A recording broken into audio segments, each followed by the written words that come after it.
o al oeste y Naranjo al este. Así consiguió romper el cerco que había amenazado con asfixiar a Tikal. Para celebrarlo, construyó varias ampliaciones del palacio,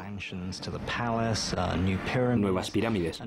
La de Tikal, que vemos hoy, es en gran parte fruto de aquellas victorias.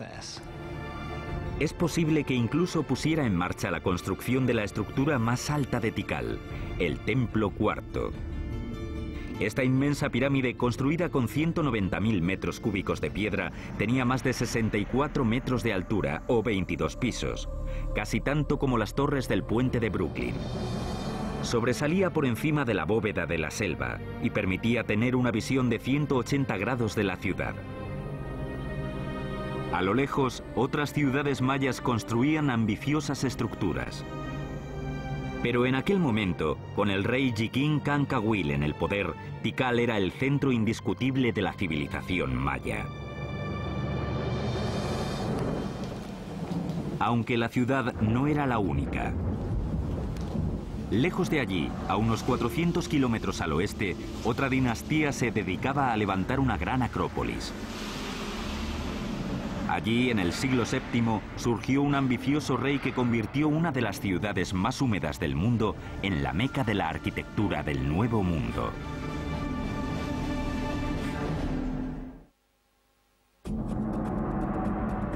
Año 611.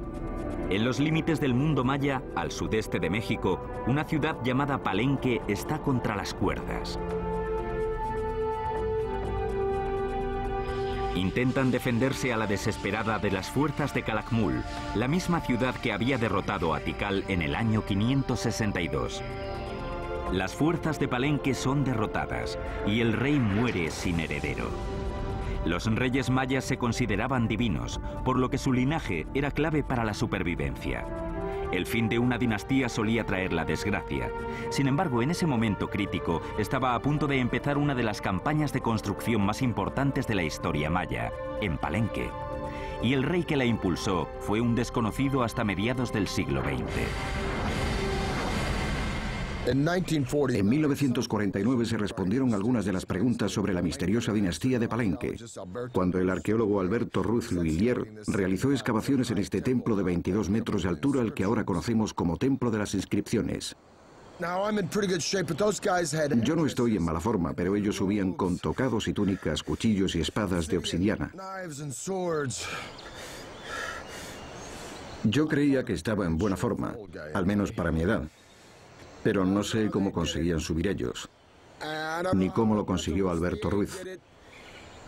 Aunque me quedan muchos escalones. Al llegar a este santuario, miró alrededor y vio esto. Una serie de agujeros en el suelo, tapados con piedras, y supuso que de ellas colgaban cuerdas que servían para levantar una losa, como una trampilla. Tiró de ella, levantó esto y bajó por una escalera empinada, llena de polvo y de escombros. Nunca antes había visto una pirámide maya como esta. Así que sus hombres se pusieron a cavar y cavar y cavar hacia lo desconocido. Las escaleras estaban resbaladizas por la humedad y el tiempo y la lluvia. Pero al final llegó a un llano y allí descubrió que el camino continuaba y encontró puertas ocultas, pasadizos, indicios de que se habían hecho muchos cálculos y planes para construir esta estructura. Por fin, 3 largos años después, llegó hasta el fondo de esta escalera de 25 metros y allí encontró un pequeño pasillo en el que había una caja de piedra y dentro de ella 6 esqueletos, los restos de personas que habían sido sacrificadas para proteger a la persona para la que se construyó este templo. Pero no sabía quién era esa persona. Y al final vio una puerta enorme, una gran piedra triangular. Así que la abrieron y entraron. Y tras esa puerta triangular encontraron una cripta de unos 10 metros de largo y 7 de alto. Y dentro de la cripta, un sarcófago enorme tallado de un solo bloque de caliza. Y encima del sarcófago, una enorme losa con grabados de un rey. Este lado, por cierto, está cubierto de cinabrio, de color rojo, venenoso al tacto, para evitar saqueos.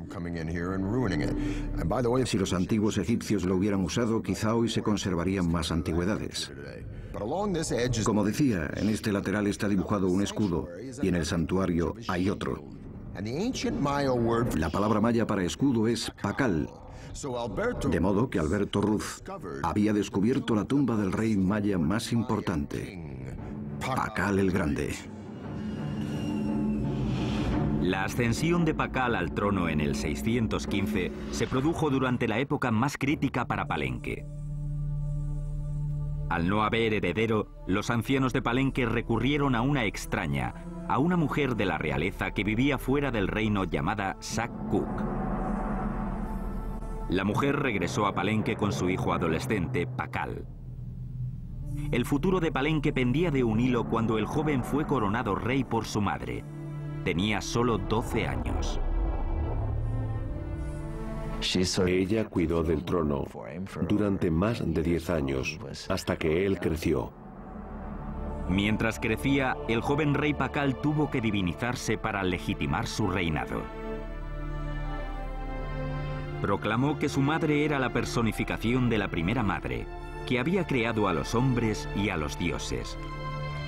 Él, por lo tanto, era hijo de una diosa, una posición elevada que disipaba todas las dudas sobre su legitimidad. Seguramente era un hombre carismático, tuvo que serlo. No tenía ningún poder, tuvo que asentarse a base de carisma y decisión. Como recién llegado, alguien que tenía que demostrar su valía, tenía que ser lo más ostentoso posible. Así que construyó los edificios más grandiosos. Creó muchos patrones arquitectónicos nuevos. Para autentificar su linaje, Pakal se puso a construir nuevos edificios que revitalizaran su maltrecho reino. Uno de sus primeros encargos fue la renovación y ampliación del palacio, una estructura impresionante situada en el centro de la plaza principal. El palacio, con más de 6.500 metros cuadrados, se convirtió en un laberinto de galerías, cámaras, escaleras, patios y túneles y se diseñó para reflejar sus ideas de grandeza. Al principio, los arquitectos de Pakal, igual que todos los arquitectos mayas, emplearon la falsa bóveda para sostener los altos edificios.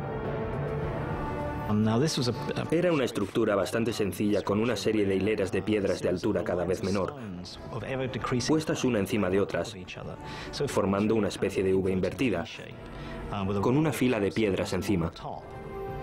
Pero el falso arco dejaba mucho que desear.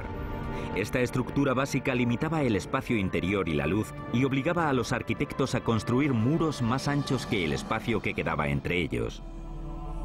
Los ingenieros, impulsados por la voluntad de su rey, buscaban soluciones a ese problema. Lo que consiguió el diseño de Palenque fue aligerar el peso. Crearon una estructura de panal en lo alto de esos edificios. Así, los espacios fueron más amplios, más abiertos y más luminosos. Estas innovaciones redujeron la tensión soportada por los muros y así se creó una sensación más abierta y acogedora que en los edificios mayas tradicionales. A lo largo de 60 años, los arquitectos de Pakal fueron los mejores del Nuevo Mundo. Y al final de su reinado, Pakal encargó la construcción del proyecto más complejo e imaginativo que habían emprendido los mayas, el Templo de las Inscripciones. El descubrimiento del Templo de las Inscripciones cambió nuestra concepción de las pirámides mayas. No pensábamos que fueran sepulcros funerarios. Dentro, a lo largo de una escalera que bajaba hasta la tumba, los ingenieros habían construido un conducto, un tubo hueco.